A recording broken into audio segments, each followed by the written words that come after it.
Good afternoon. This is the Car School Conference operator. Welcome and thank you for joining the SNAM First Half 2025 Consolidated Results Conference Call. As a reminder, all participants are in listen-only mode. After the presentation, there will be an opportunity to ask questions. Should anyone need assistance during the conference call, they might signal an operator by pressing star and 0 on the telephone. At this time, I would like to turn the conference over to Francesca Pezzoli, Head of Investor Relations at SNAM. Please go ahead, madam. Good afternoon, ladies and gentlemen, and welcome to the presentation of SNAM H1 2025 Consolidated Results, which were approved by the board earlier today. Our presentation will be divided into three parts. First, SNAM CEO Agostino Scornajenchi will share his opening remarks, offering an overview of recent market developments, regulatory updates, and the main industrial and financial milestones achieved during the period. Luca Passa, SNAM CFO, will then provide a detailed review of our financial performance. After that, Agostino will return for some closing remarks, followed by our Q&A session. With that, I'm pleased to hand over to Agostino.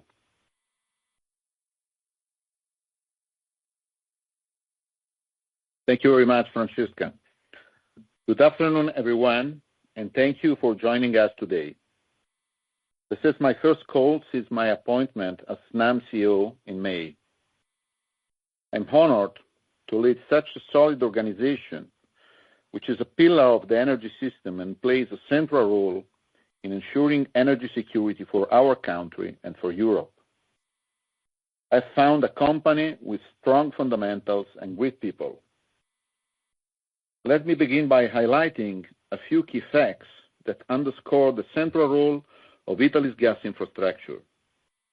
Each year, we transport around 600 terawatt-hours of energy, twice the amount carried by the electricity grid, and at less than 50% of the unit cost. Approximately 40% of this gas is used in gas-fired power generation, producing around 120 terawatt-hours of electricity. This accounts for about 45% of Italy's total electricity output, and up to 70% on days when renewable generation is low. In addition, we deliver more than 110 terawatt-hours for industrial and hard-to-abate sectors, including steel, ceramics, and chemical subsectors. Moving now to slide number 4. The energy crisis and geopolitical situation have reshaped perception of energy security across Europe. This has triggered the need of strengthening gas infrastructure. In few years, the country shifted from a system largely dependent on pipeline imports from Russia to a more diversified mix, including growing imports from North Africa, Azerbaijan via the TAP pipeline, and the liquefied natural gas. LNG in particular more than doubled versus 21, accounting for 30% in H1 25, supported by new regasification terminals in Piombino and Ravenna. Has created the need of a new marine infrastructure requiring a new set of engineering and operational competences. Moreover, gas plays a critical role as a stabilizing energy source in a system increasingly dominated by intermittent renewables. Events such as Spain's blackout highlight the importance of determining the appropriate share of traditional generation needed to ensure system security without creating excess capacity. Rather than focusing solely on an energy transition, we strongly believe we are entering into an energy addition or energy integration phase based on a balanced mix of energy sources to maintain both competitiveness and sustainability. Let me now turn to some key trends at page 5 in the Italian gas market during the first half of 25. Between January and June, gas demand in Italy reached 33 billion cubic meters, a 6% increase compared to the same period last year, marking the first rebound in 4 years. Residential and commercial sector were up by 3%, largely due to slightly colder weather conditions, while industrial demand remained broadly stable. The key driver of the increase was the thermoelectric sector, which grew by 12%.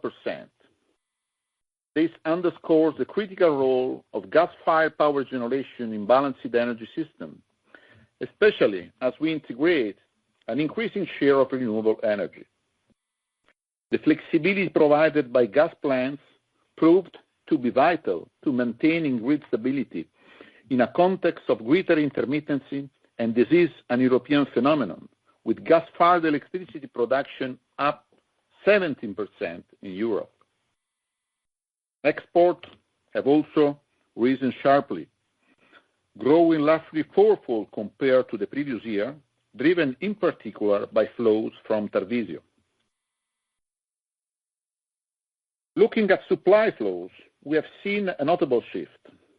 Pipeline imports decreased by 1.8 billion cubic meters, more than offset by liquefied natural gas imports, which rose by 2.4 billion cubic meters, with a significant 32% increase.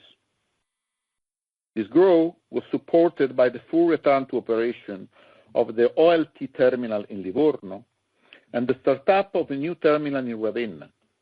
As a result, liquefied natural gas accounted for over 30% of Italy's gas imports. This contributes significantly to enhancing both the country's energy security and the diversification of supply sources, which is crucial in today's complex geopolitical environment. We have been able to successfully navigate sudden shifts in market dynamics and gas flows, ensuring security of supply, thanks to the flexibility of Snam's existing infrastructure, further enhanced by the addition of new regasification terminals. In H1 25, we progressed on the strategy delivered. I'm now at page 6. Let me remind the key highlights on gas infrastructure. Works on phase 1 of the Adriatic Line are moving forward steadily, with 42% of the pipeline installation completed and progress on the compression station reaching 20%, with overall completion at 35%. The BW Singapore regasification unit, moored offshore Ravenna, began operations in May. Short-term auctions have already allocated capacity for June and July, with 4 vessels having arrived so far. The first half of the year, Italy received more than 100 LNG tankers, nearly half of which coming from the US, for a total volume of about 10 billion cubic meters. At the end of June, the storage exceeded 70%, approximately 10% higher than the European average. At the end of July, we are about 80%. Moving to our energy transition platform. The first phase of the CCS project in Ravenna has delivered solid technical results. Permitting for the pipeline is at an advanced stage, and the process for storage has recently begun. We expect the technical regulation on CO2 transport to be published soon. We look forward to greater regulatory clarity to move ahead with the next phase. On biomethane, we have 72 megawatts already in operation, authorized or under construction, and our mission is to speed the ramp up and maximize the value of the asset. Renovit backlog is broadly stable at 1.4 billion euro. With regard to the H2 backbone, we have been awarded 24 million euro contribution by the Connected Europe Facility energy program to cover approximately half of the feasibility studies. Let's look now at sustainability. 32% of CapEx aligns with the EU taxonomy and 61% with SDGs in H1 25, while sustainable finance reached 86% of the total. We expect 25 Scope 1 and 2 CO2 emission down approximately 20% versus 2022, which is our baseline. As part of our commitment to transparency and biodiversity, we have published our fifth TNFD, Task Force on Nature-Related Financial Disclosure Reconciliation Table. We have also launched our first employee share ownership plan, supported by a dedicated communication campaign aimed at reaching our entire world.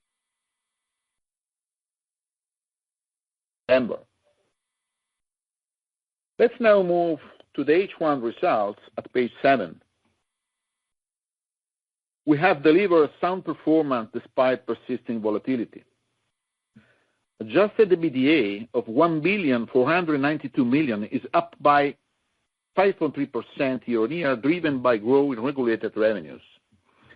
Adjusted net income at 750 million, plus 8.5% year-on-year, thanks to higher EBITDA and greater contribution from associates, only partially offset by higher depreciation and financial charges. Investment at 1,122 million were broadly in line with H1 24, following the completion of works related to the Ravenna LNG terminal. Net debt reached 17.6 billion, mainly reflecting the investment carried out and the dividend payment. The average cost of debt was stable at 2.5%. Standard & Poor's raised Snam rating to A-, following the upgrade of the sovereign and confirming our strong credit profile. Let's now move to key regulatory updates. The regulator has changed the RAB indexation from 25 to the harmonized index of consumer price for the European Union countries related to Italy, the so-called EPCA Italy. At the same time, the deflator for 24 was updated to 7.9% from 5.3 to recover past adjustments. Therefore, 2025 tariff RAB was lifted to 26.2 billion from 25.8. On May 22nd, ARERA published a consultation document that contains some adjustments to the implementation criteria for the ROSS-based regulation and the general guidelines for the progressive implementation of the full ROSS by 2028, with a transition period 26-27. It adopts a step-by-step, proportionate approach designed to ensure a smooth transition for all market participants. The Council of Ministers approved on June 30th a draft law for the definition of a legislative framework for carbon capture and storage, hydrogen and methane emission reduction. The draft now needs to pass through Parliament, and it will lay the groundwork for establishing a CCS market in Italy and attributes to ARERA the role of regulator for the hydrogen and CCS market. Several progress were made on the financing front. In an extremely volatile geopolitical context, we have successfully issued our first US dollar multi-tranche sustainability-linked bond totaling $2 billion and $1 billion first EU green bond. Very good job, Luca. With this transaction, we have completed the refinancing for the full year. Moving now to our associates portfolio. In March, the stake in ADNOC gas pipeline was sold to Lunate for 234 million. In May, we have successfully placed via accelerated book building the sale of a portion of Italgas option rights and partially followed the capital increase, diluting our stake by approximately 2%. In addition, we have recently concluded our exit from ITM Power for an amount of 11.5 million equivalent. With regard to OGE acquisition, the closing is subject to some condition precedents that were partially met. In particular, no other shareholder exercised the right that the German antitrust authority provided the green light. The process for the foreign direct investment clearance is ongoing, and our base case is to close the deal by the end of Q3 this year. Now, I hand over to Luca for the comments on financials. Please, Luca.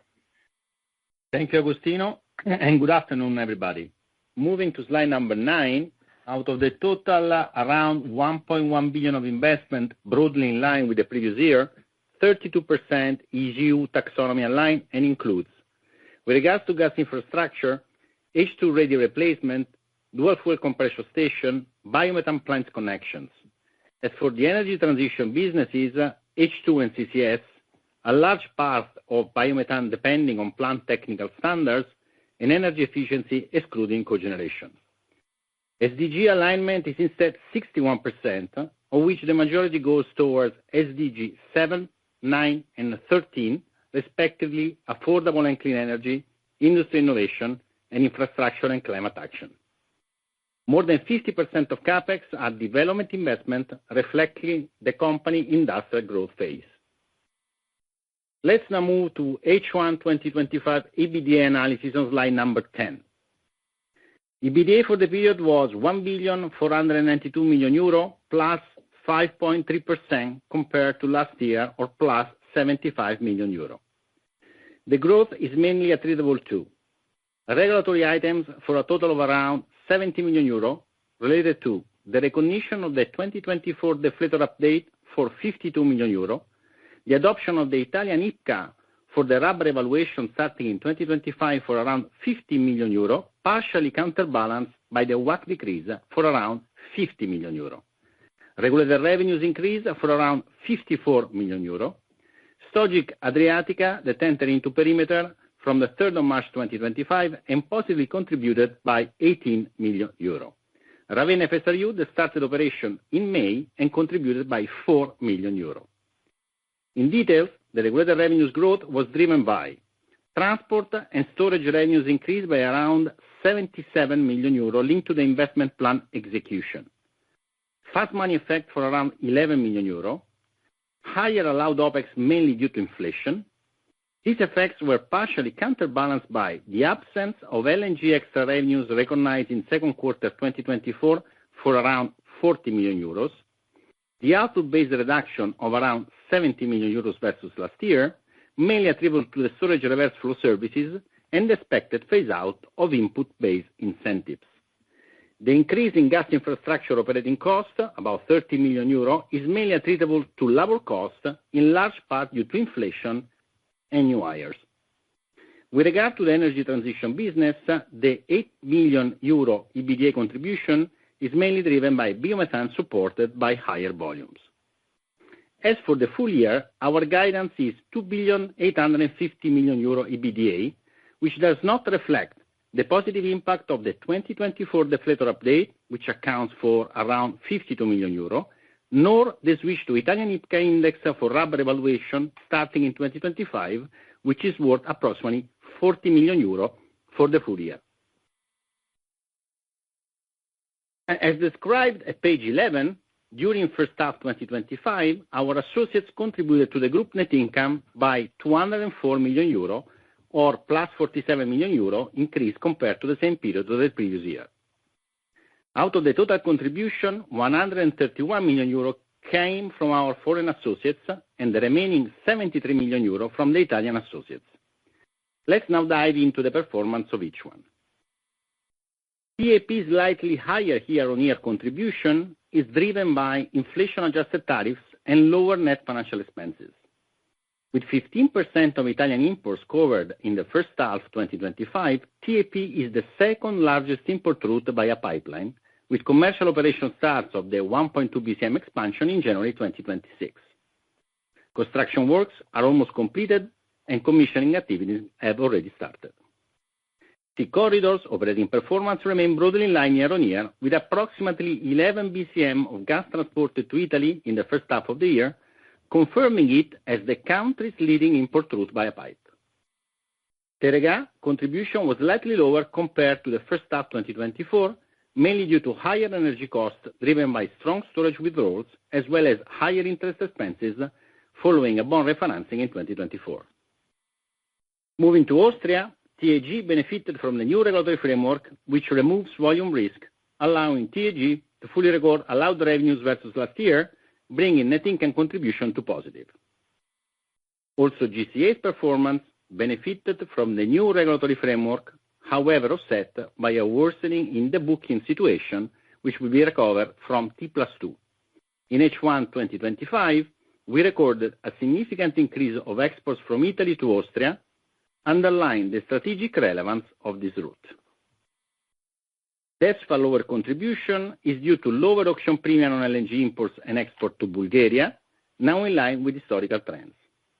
However, Greek demand rose by 15% compared to first half 2024, driven by a colder winter and a higher demand for power generation. Alexandroupolis FSRU is expected to be back in operation by the beginning of the next thermal year, 2025-2026. Interconnector contribution remains in line year-on-year since we are reaching the yearly regulatory cap, thanks to capacity almost 50% booked until 2026. EMG contribution is substantially in line versus first half 2024. We do not expect to record material deviation on the yearly contribution from the upstream interruption occurred in June. Regarding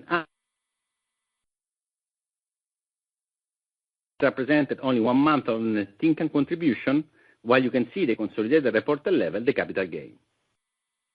Italian associates growth is mainly driven by Italgas overperformance in first half and by higher contribution from Adriatic LNG following the increase of Snam participation in the company from last December.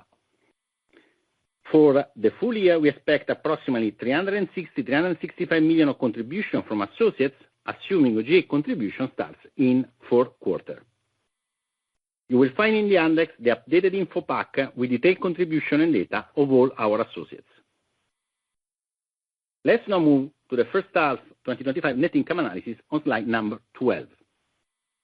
Adjusted net income for the period was 750 million euro, plus 8.5% compared to first half 2024, due to higher D&A by 51 million euro following rising investments and the entering into perimeter of Stogit Adriatica from March and Ravenna FSRU from May.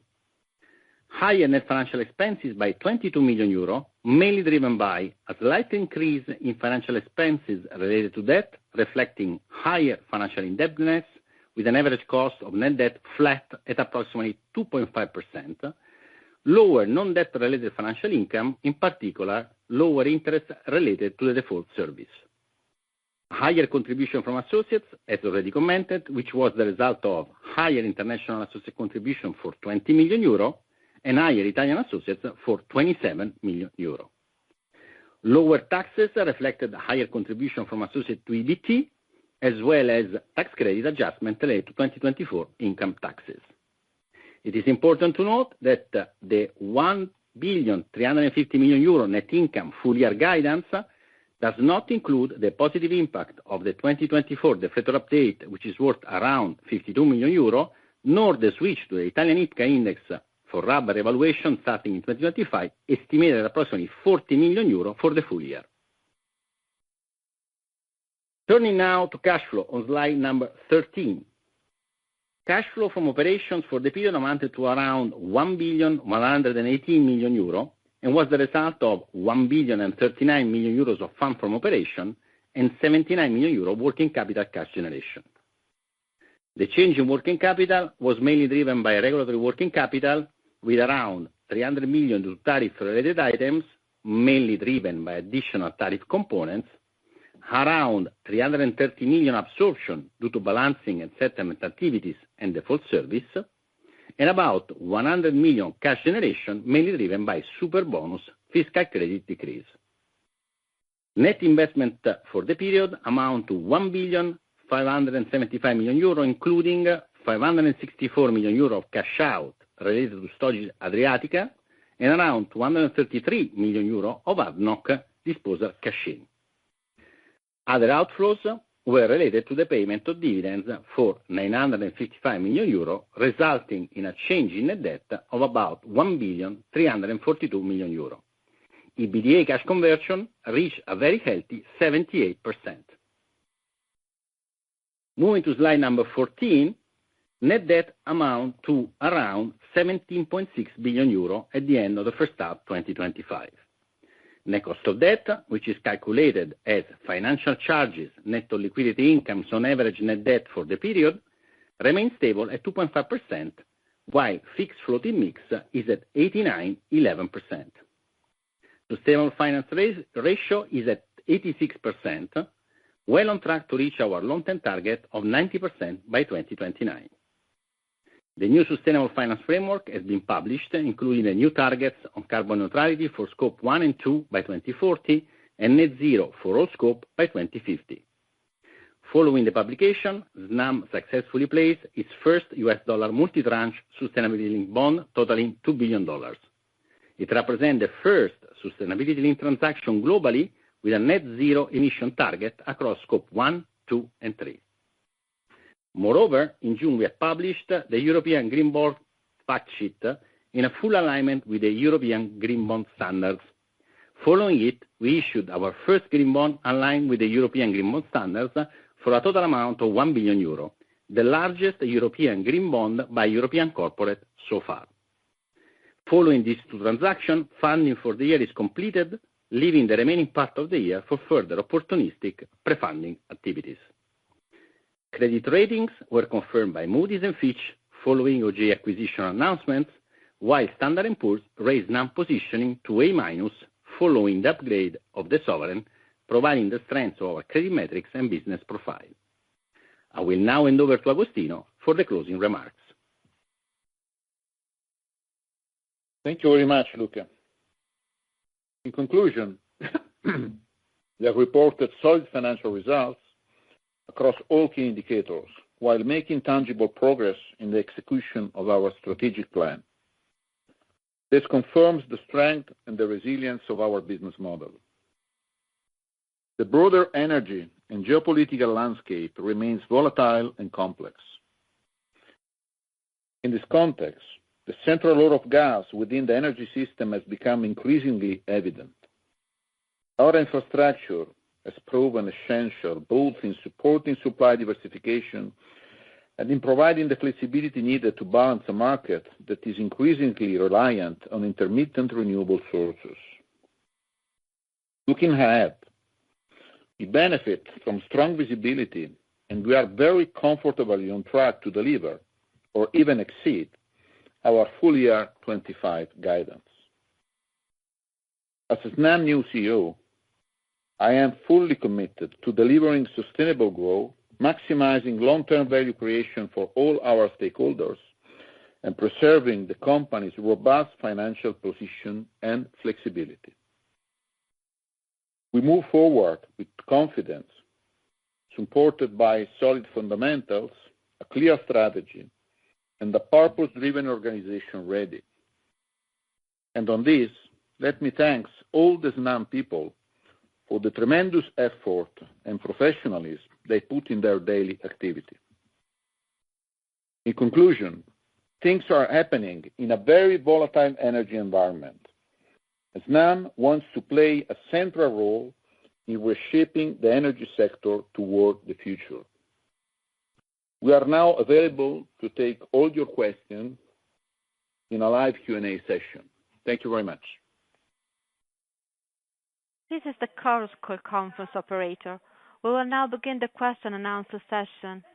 Anyone who wishes to ask a question may press star and one on the touch-tone telephone. To remove yourself from the question queue, please press star and two. Please pick up the receiver when asking questions. The first question is from Javier Suarez of Mediobanca. Please go ahead. Hi everyone, and thank you for the presentation. Three questions. The first one is on a high profile, I guess, question after the publication in the Italian press of the first draft of the energy decree that should be approved by the Council of Ministry anytime soon. The question is, which are the implications of that energy decree for a company like Snam and the implication for your strategical priorities? That is a question for the CEO. Then second question is on your guidance. So the numbers, the net income that the company had released represents circa 55% of the net income target, and the guidance is not considered an important regulatory update. So the question is, what is preventing you from increasing the guidance? Is it just for the sake of being conservative, or there is something we should be aware of that is preventing you from increasing that guidance at this stage? And then the third question is a specific question on the carbon capture and storage activity. If you can provide more color on the long-term strategy from the company in that activity and the implication that this may have for a company like Snam. Thank you. Thank you very much, Javier. It's a pleasure to take your question. Regarding, in general, let me say, the strategy of Snam and the approach related to what is happening on the legislative framework. Well,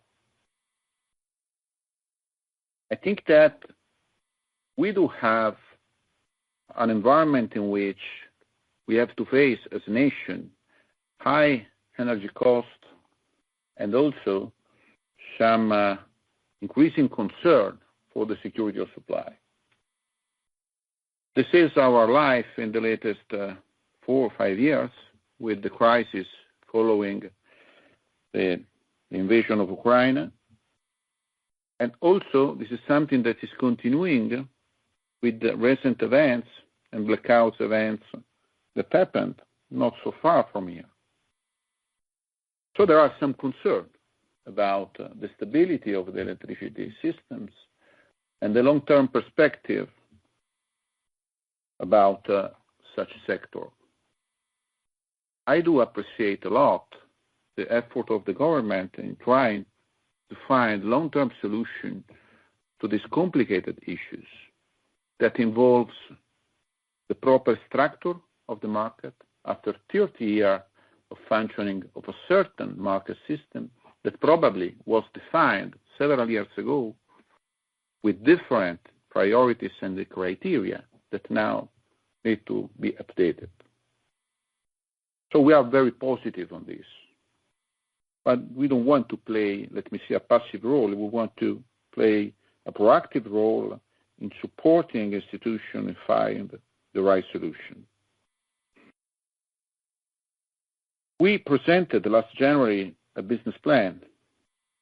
And I say we, meaning that the business plan is not my business plan, it's the business plan of the company. I personally will be focused in ensuring continuity and delivery. And at a certain point, we will update such business plan. I want to ensure that Snam will remain a key pillar of the European energy system and a guarantor of the security of supply, especially when the geopolitical and market dynamics are changing rapidly and unpredictably. What we know is that today, the gas molecules represent more or less 30% of the energy mix, and this represents the main source of electricity in the country. We also consider financial discipline as an essential element of our strategy. We will continue seeking the right balance between investing for growth while maintaining a solid capital structure in order to be able to deliver a long-term value for all our shareholders. We are also conducting an in-depth review of our portfolio of associates and all the ancillary businesses to assess how they best fit with our strategy, maximize their value creation for Snam and its stakeholders. Regarding your second question on the potential update of the guidance, well, you're right. We are talking about very positive results, and based on the results at the end of June, we are more than comfortable to deliver the full guidance, even to exceed such guidance. You have also to consider that the 1.35 billion of adjusted net income guidance does not reflect the positive impact from the deflator update, which accounts per se for around 52 billion. So for sure, there is a good possibility that we will exceed such guidance. But you have to consider that I've just taken the role of Snam CEO, and I'm now currently conducting a thorough review of all potential upsides and risks, if not highlighted anything relevant. But while the initial signs are more than encouraging, I believe it's still premature to formally revise the guidance before completing such analysis. Although we expect that additional 90 million deflator update at least will be finally delivered. We will come back on this in November when we'll comment our 9-month results. Relating CCS.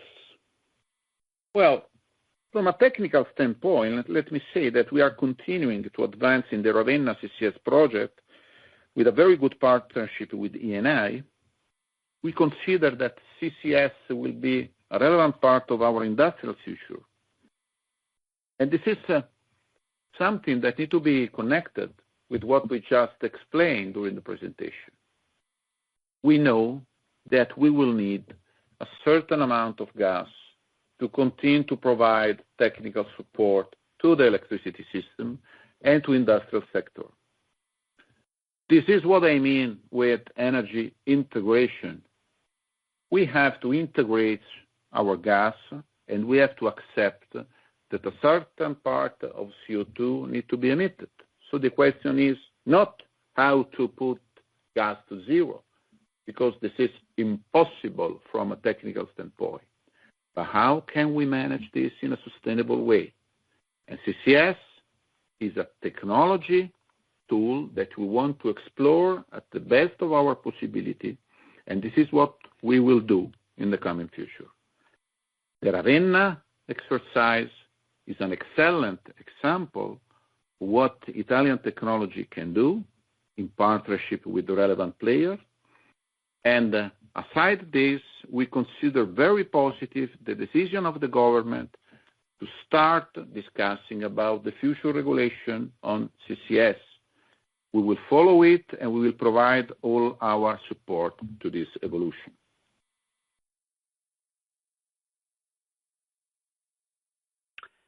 Thank you.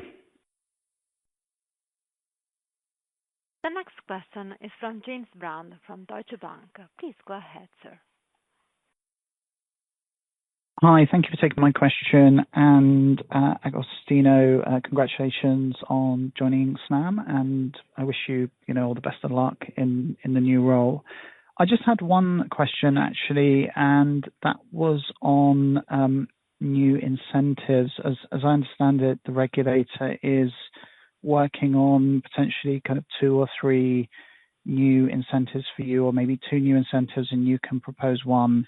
So I was just wondering whether you could give us some more detail in terms of how you think those incentives might look, the new ones that the regulator is looking at, like how are they anticipated to work, and when will they be brought in? Thank you very much.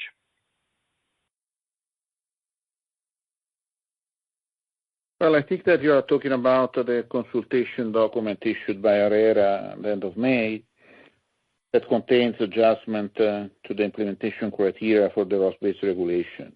And of course, it includes also some element in order to anticipate some hypotheses about the impact of some output-based incentives. Well, that's for sure an interesting tool. We will explore it. We'll do our best to take benefit from this evolution of the regulation. But let me tell you that we will follow a proportionate approach.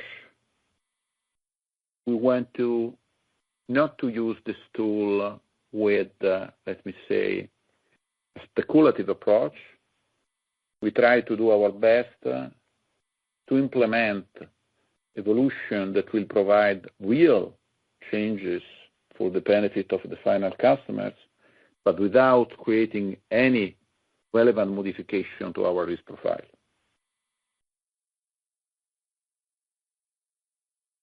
Great, thank you very much.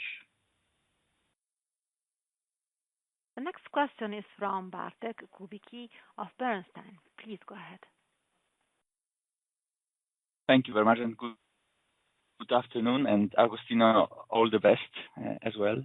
2 questions, one big picture and one company specific. The big picture is related to the EU-US deal announced over the weekend, where EU is going to buy a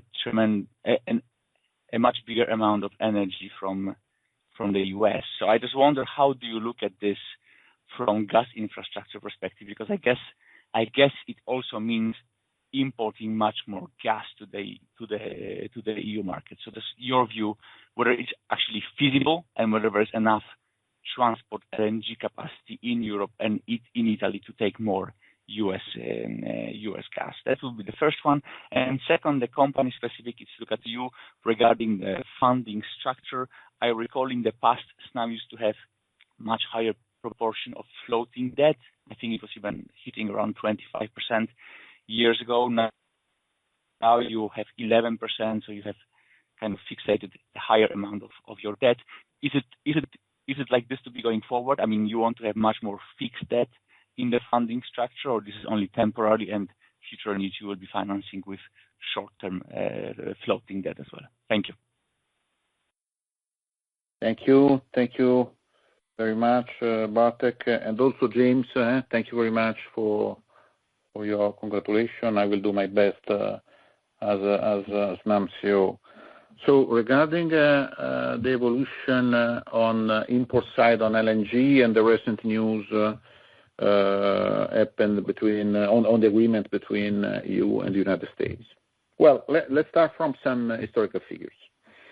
In 24, energy imports were evaluated at more or less 370 billion euro, of which around 75 billion, more or less 20%, came from the United States. Under the new trade agreement between the US and the European Union, it seems that Europe committed to import 750 billion worth of energy, including a lot of things, oil, gas, nuclear, raw materials over 2 years. It means 250 billion per year. That is more or less 3 times increase in the annual energy import from the US. So let's look now, and nothing to comment on this, it's not up to me, but let's look at Italy specifically, looking at our gas demand. Well, the full year 24, the total gas consumption was 62 billion cubic meters, of which 15 came off from LNG. So we are talking about 25%. On this 15 billion cubic meters, 5 came from US.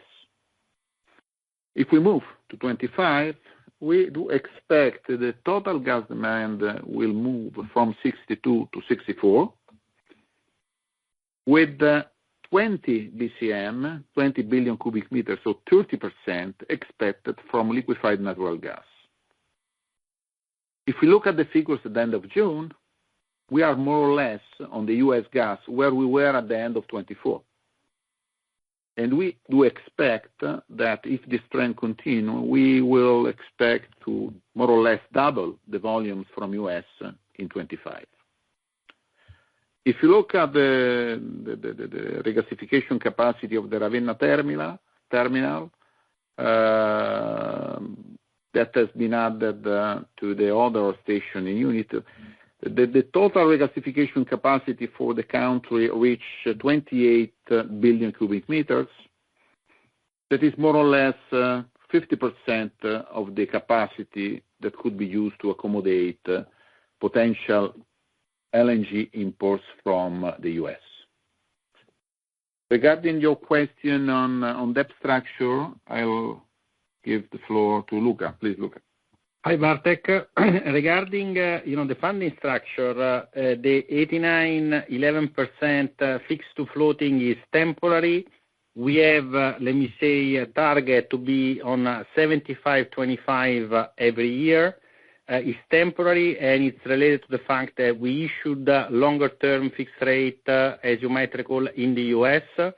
So current duration is 4.7 years overall.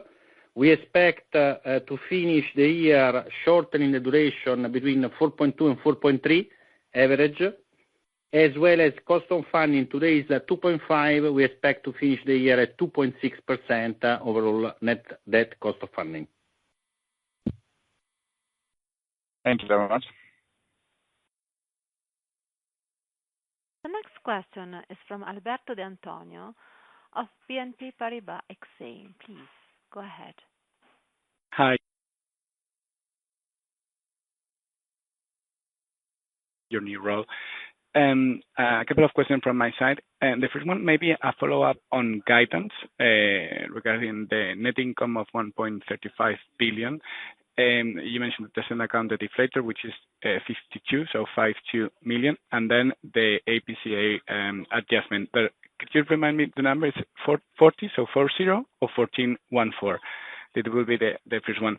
Then the second one is regarding the Italgas stake that you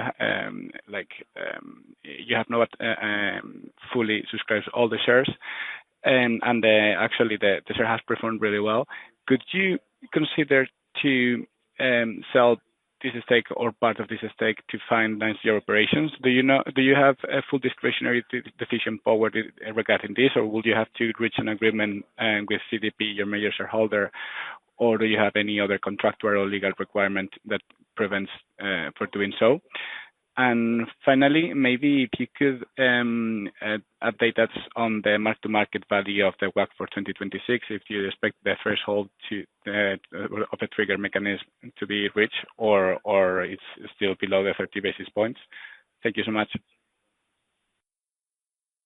Okay, Alberto, regarding the guidance. So the two positive effects which are not currently in the guidance is 52 million euros regarding the adjustment of the deflator or inflation index for 2024, which is 52 million, 52, and 40 million the move to IPCA for 2025. So 92 million in total pre-tax. And that's basically what is not currently included in the formal guidance.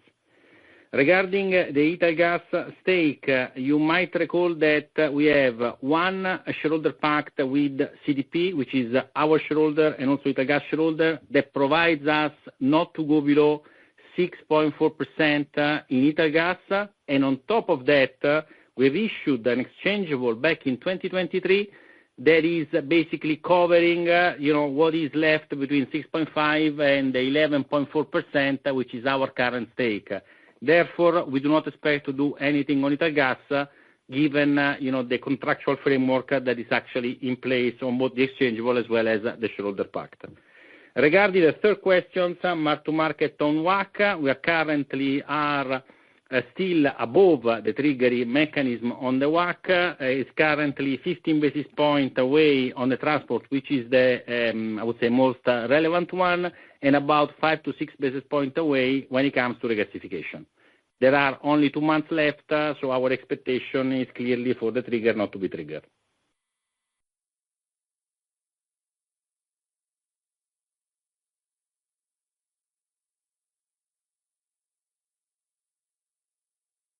For any further questions, please press star and 1 on your telephone.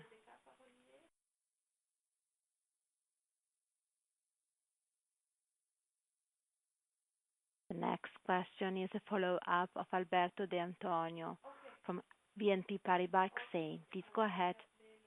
Hi. Thank you so much again for taking my questions. Maybe one additional question regarding your debt. In the 2026, you will have to refinance around 3.6 billion of debt maturing during 2026. What is the expected impact on your cost of debt, and where do you see the average cost of debt by year-end 2026? And also, maybe if you could explain us the rationale behind issuing some debt in US dollars, and what do you think that this is an interesting way of financial your operation, given that actually all of your operations are in euros? Thank you so much. Thank you, Alberto. I'm answering first the second part of your question. So the reason why we have tapped the US dollar market is because it's the most, I would say, developed capital markets when it comes to fixed income across the globe. The company, with its investment plan, has between 2.5 and 3.5 billion of funding every year to be done. and clearly the euro market is, I would say, very available to us, but we want to have alternatives, so diversification of funding. Now, we don't take any currency risk. When we issue in dollars, we swapped all our issuance directly into euro, so there is no currency risk attached, and the rationale is just to diversify, market access. When it comes to 2026, we haven't gave the guidance on our expected cost of debt. I said that 2025 full year expected cost of debt is 2.6%. Clearly, if interest rates remains where they are, we might have some increase, but we're very far away from the 3%, which is at the end of our plan in terms of estimate.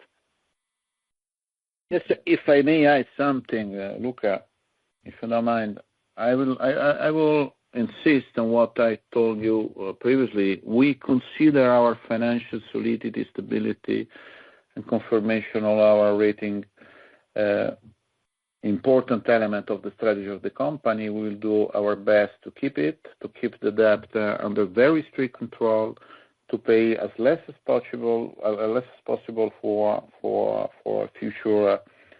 future bonds, and also consider, I said before, that I would like also to explore all the possibility inside our portfolio in order to assess if all the participation that we do have are strategic or not, and also leveraging on this to make our capital structure more and more efficient also in the future.